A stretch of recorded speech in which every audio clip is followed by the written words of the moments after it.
The Aussie property market soared 60% in a decade, and the future looks bright. Hi, and welcome to Property NXT Talks, where we, your hosts Cilla and Luke, share banter on life and Aussie real estate investing specifically for expats. As Aussie expats in Singapore, passionate about property and experienced in investing from overseas, we'll share our insights on growing Australian markets, residential and commercial property investment strategies, lending options, and more. Ready to talk property the Aussie way? Let's go. Hello, we're back. Hey, Sil. Good to see you. Hey, Luke. You too. I mean, we only saw each other just recently, so. I know. It's a bit funny because we were in a buyer appointment, weren't we? Talking about Canberra, buying a property in Canberra with a client, and now we've shot off to our new podcast new location. Studio. Yeah, we needed to address some technical issues we were having in the last setting, so hopefully we've got a smooth, seamless experience. We have microphones on discount for any of our audience that wants to buy them, and cameras. Yep. And what else did we have? All sorts of stuff. Yeah, cables, USB-C converters. We had it all. All the gear and no idea. All the gear, yes. Still got no idea. So what's been happening recently for you, Luke? What's been happening for my world? Non-real estate. We've got a new puppy in the house, which is, his name's Fred. My son named him Fred Chicken Wing. What kind of dog? He's an English Cocker Spaniel. Great dog. Oh, cute. Loves getting up early in the morning, and I'm on early morning duties. How early are we talking? The other day was 3 a.m., 3:20 a.m. What? Yeah, it's too much, too much. We've come up with a new solution. And he's now no longer sleeping where I get annoyed. He's with our helper. But he's staying asleep till 6 a.m. with her, which is just such an annoying thing. But anyway, what do you do? He's a great dog. We're very happy. Oh. And our son and him have got a great relationship, which is what we want. Yes. Good. And you, what's happening in your world? We've been busy training I'm doing my first duathlon this weekend. Duathlon? Running? It's a run, cycle, run. Cycle, run, yes. Yeah, so I've never done anything like this before. It's, I think, a 4-kilometre run, then a 32-kilometre cycle, and then a 6-kilometre run. So it's I think it's a short one versus what some of these duathlons are, but this is the first time I've ever done anything like this. The most competitive thing I've ever done is a 10-kilometre fun run. So I am a bit nervous. So I've got something for you. So in the transition area, if you're competing with somebody, you get their shoes and you throw them. Just knock their bike over? Knock their bike over. That's mean because bikes cost a lot of money. But the shoes, you can just throw them somewhere else. So when they come in to change, they won't be able to find their shoes and you get a 10 to 20 second advantage on them. I actually think I'm going to be so just focused on myself that I won't even notice anyone around me overtaking me probably at every point. There's all these rules when you pick up the bike, you have to buckle up your helmet first and then you take the bike. And when you're parking it after it, you can't park it you can't take your helmet off until you're finished. There's just all these things to think about. And no headphones. So I don't know if that means no music, but that's going to be a long time with no music. You have to listen to your own thoughts. Yes, which I just don't trust. So it's going to be a huge mental and physical challenge for me. But yeah, I've been sort of forced into it by some friends, and I guess here we go. Just got to embrace it. Drink afterwards. Water? No, just go out for a big brunch. Yeah. Just go to a big brunch and see what happens at the end of it. I probably won't be able to walk after that one. My goodness. No. So what's happening in real estate this week for us? I just thought we really wanted one of the things you spoke about when we first started Property NXT, you mentioned this at our launch event last year, was property being a national sport of Australia. And I'd never heard that before, but I've said it now in passing to a few Aussies and they're like, yeah, of course it is. It's all we do. It's all we talk about. And I was just why? What is this obsession with property in Australia? And I thought we could just unpack that a little bit. Is it really as good as it sounds? And when you say the national sport, well, you can come at it a few angles. So the most obvious angle that I come at it with is, everyone talks about it constantly. So, it's on the media every day. Australia is one of the only places with what's called an auction culture. So where, you do a live auction to sell your property, so you're selling it without a price point. People bid at auction. And then those auction results are then a part of the media fabric where they talk about auction clearance rates and all sorts of things, which everyday people don't have a clue about. But it's become a part of Australian psyche that people talk about these things. Is property market going up? Is property market going down? At dinner parties, people talk about real estate. They don't talk about what they own. They don't talk about, this. It's not a selfish thing where, look at me. It's not like I have a property here. Yeah, it's not that. It's just talking about the general market. As a real estate person, if you tell someone you're in real estate in a dinner party, well, you get bombarded with questions. And it's a really popular thing for people to want to talk about because it's a very easy topic too. Everyone knows and understands something to do with real estate. But then you can unpack it even further as to why do Australians love real estate so much? And, one of our first events we did, Australia's the biggest real estate's the biggest asset class in Australia by trillions of dollars. It's safe. I think Australians know that, you buy a piece of real estate, you sign a contract of sale. It's Australian law is just stamped. It's your property. It's a you're getting something physical, very like something tangible. You can exactly. you can go and look at it. You can't necessarily go knock on the door if it's tenanted. That'd be a bit creepy. But it's your asset, right? You own the property. And Australia also in the last number of years had just this amazing trajectory of growth. And we can unpack why Australian real estate keeps growing. And we have a lot of great conversations with our buyers, potential buyers here in Singapore. That are like, well, there's all these global events happening. They say to me, Luke, why won't the Australian real estate market slow down or stop? And, how do you answer that question fairly quickly? It's not a quick answer, but the simplest way I can say is that, an overarching supply and demand is just a metric. Generally speaking, we need more housing than we can actually build at the moment. So the Australian government wants to approve more homes. They can't, for whatever reason, they just get in their own way, so they just can't approve more homes. The secondary part of that is we don't have enough immigration to allow enough builders, enough plasterers, enough painters, enough people to come in and work for the developers to then be able to build the products. So even if one thing the Australian government gets the housing supply right, the builders and developers don't have that. So then that means that the ability to buy an asset like a piece of property, you get to own it, but you also then should be in a position where it still keeps going up in value. When does that stop? I've been asked that. I've been in the industry 25 years. It hasn't stopped yet. It has peaks and troughs, particularly in some markets, but it's such a tangible thing, as you said, and people just absolutely love to have it in their portfolio, whether it's just one or multiple. And I think we're finding the more we talk to foreign investors here who are interested in the Australian property market, because of the year-on-year consistency, the stability, because there is that supply and demand, all of those factors are just ripe for investing from overseas in property. Yeah. And so, I think that was something, how do you think it compares to a UK or a US market? I just don't think there's the overarching, just endless talk about it over there. You take the UK as an example. A lot of parts of the UK have a street where there's just a row of homes that are exactly the same. And, you can pretty much say that, they're sort of a two-storey, 2 beds upstairs, bathroom, little living, usually dining downstairs, semi-detached or, all connected.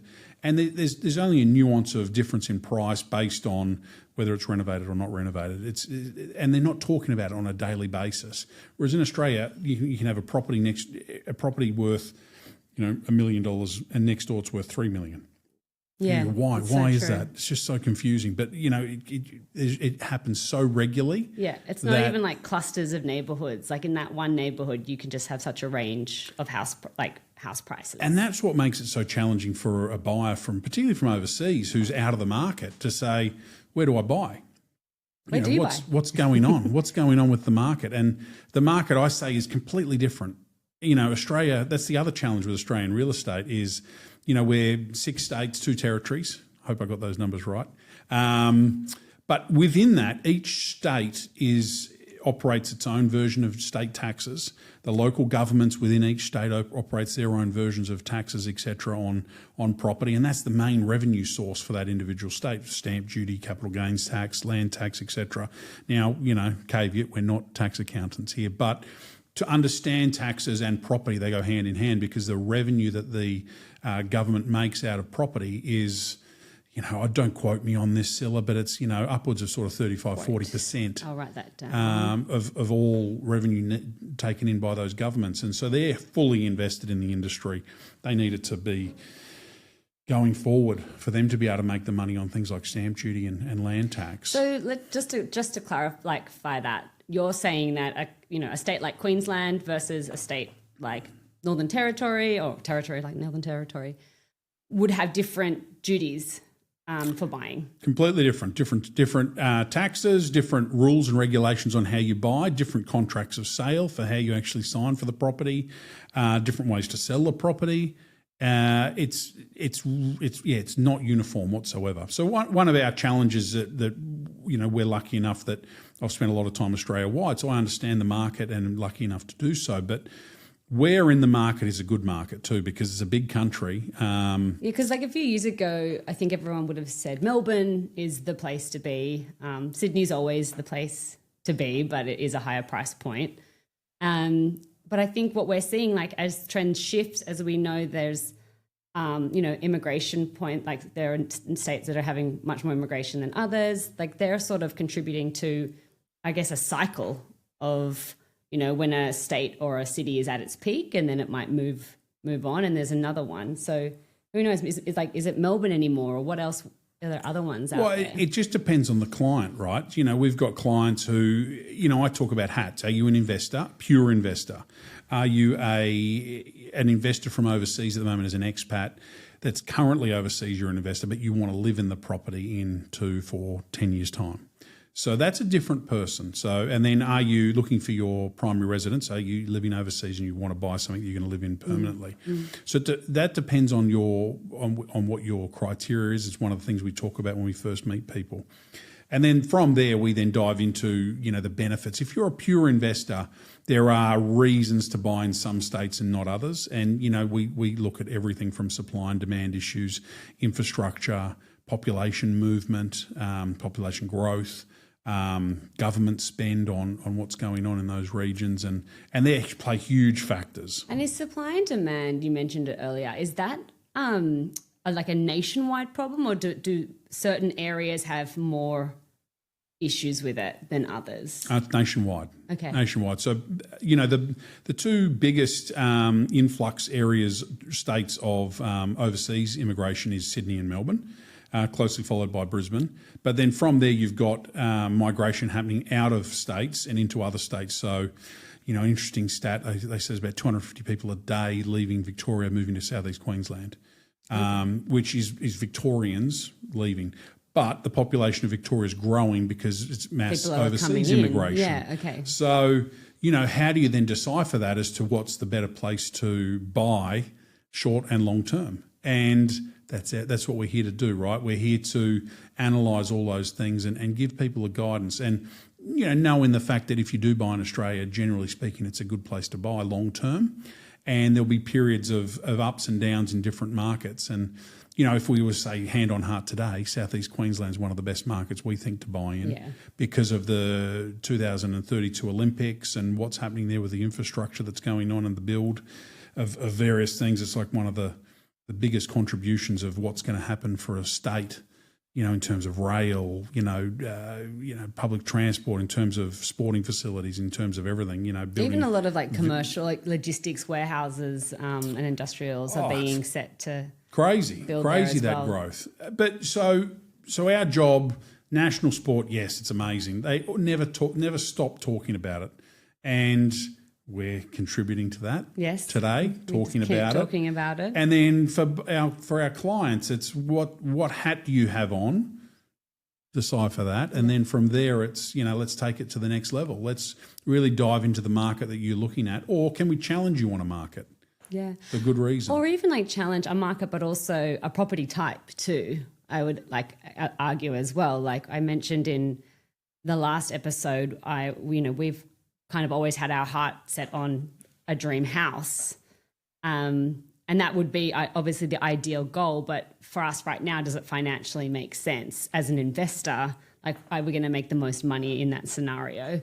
which is really interesting when you say, like, what hat do you have on? Like, are you investing or are you looking for that dream house? Because you're definitely going to have different lenses of what you want to buy when it comes to that process as well. Look, it's very confusing. And then location, because I know you guys are very keen on Sydney, but is it financially prudent to be in Sydney today versus in a few years' time?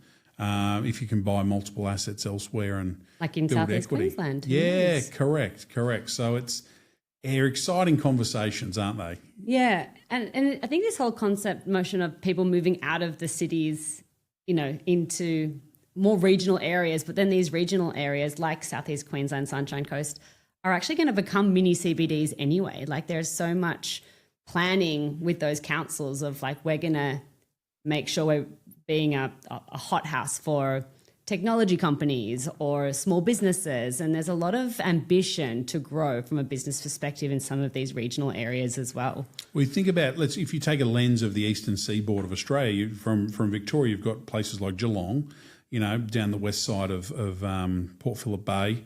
You've got out to, say, Bendigo, those sort of areas, which are small regional towns that are growing. Like Geelong's now a huge centre in its own self with, terrific infrastructure. And moving into, some of the big inside cities of, Wagga Wagga, moving forward into New South Wales. And obviously you've got, Newcastle, which is just a major city now in itself. Yeah. I think there's over 1.5 million people in Newcastle. Don't quote me again, Cilla. I'll fact check later. But then Southeast Queensland's an interesting one because the Gold Coast and the Sunshine Coast, which are south and north of Brisbane, were always considered two different places. But now they're actually trying to connect that up to make it Southeast Queensland with housing, etc., between the two. And so that'll form a massive city in itself, all combined. They'll have 3 international airports when it's all finished. Which ones? Brisbane? So Gold Coast and Brisbane already international airports, and there's just been approval for the Maroochydore Sunshine Coast Airport to get an international runway. So just like literally north, central and south. Yeah, which is another huge infrastructure play for that region, which will make the Sunshine Coast a huge, another benefit to invest in that area and for people to live and work. That's the most important thing. What about Perth? Like Perth's, it's a short distance from Singapore. It's only 5 hours. Same time zone? Yeah, same time zone. A lot of our clients that we've spoken to have shown interest in that market, but we haven't really talked about it today. What's your sort of... Look, I like Perth. Perth's, it's a very different market to the eastern seaboard. It's very... it's the furthest capital city from any...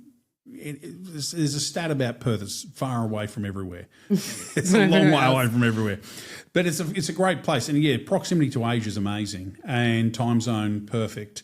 There's a lot of land in Perth, so there's a lot of opportunity. Yeah, like Margaret River's pretty popular area as well. But as someone who looks at it from an investment point of view for our clients, there's an element of nervousness because Perth's gone, and people in Perth will tell me, go away, Luke. But they've had a massive amount of growth in the last 4 years, and I think it'll still continue moving forward. So it's a great place to invest, but it does have more peaks and troughs than other parts of the market. So if you're going to invest long term, great place to look at. I'm probably more bullish around looking closer to the city than sort of areas outside of the city, and we're happy to sort of chat through that because it's you can get great real estate. There's a reason to want to be there from a tenant's point of view. They pay good wages with the mining sector, but you can go through peaks and troughs, which is something to take into account if you're an investor. So it's like there's just such a, obviously, like Australia, just it's sheer size. There's such a diverse range of cities and regions with all different stories of why you should invest. And I think it boils down to what's your reason? What's your reason?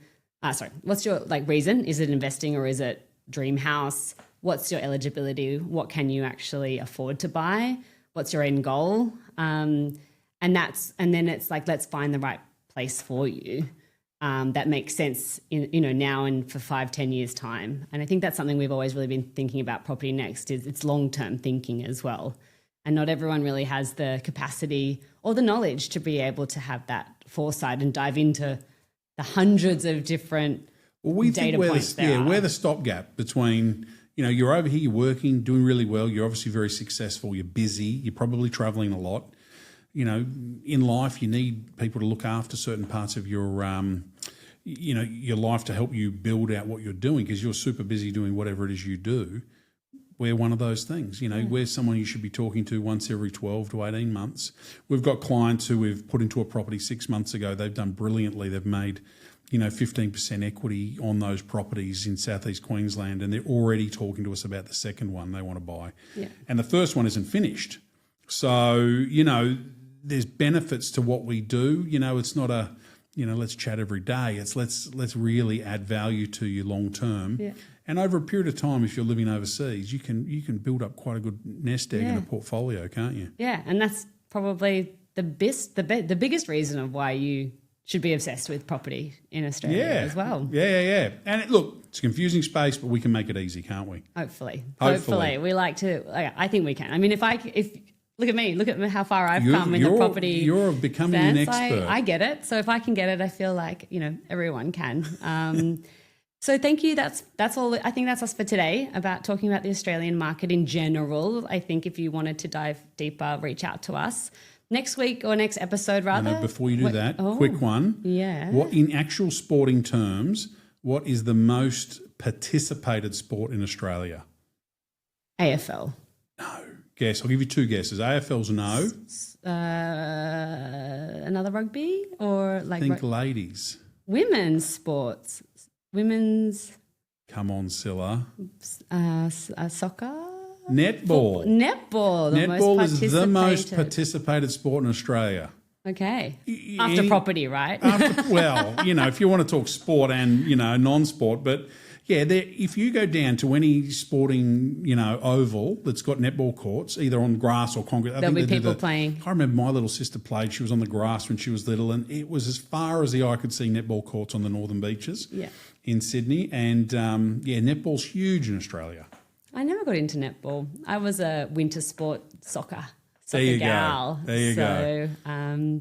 Great sport though. Yeah. It was cold playing out on those courts though in winter.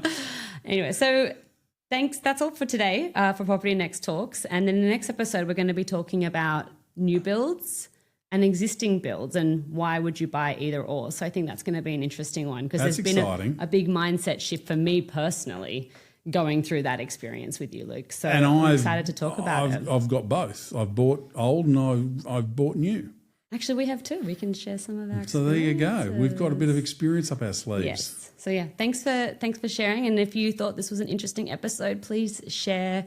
Even with just one person, you'd be doing us a massive favour. And yeah, we'd love any questions and reach out to us if there's any topic you'd like to hear about.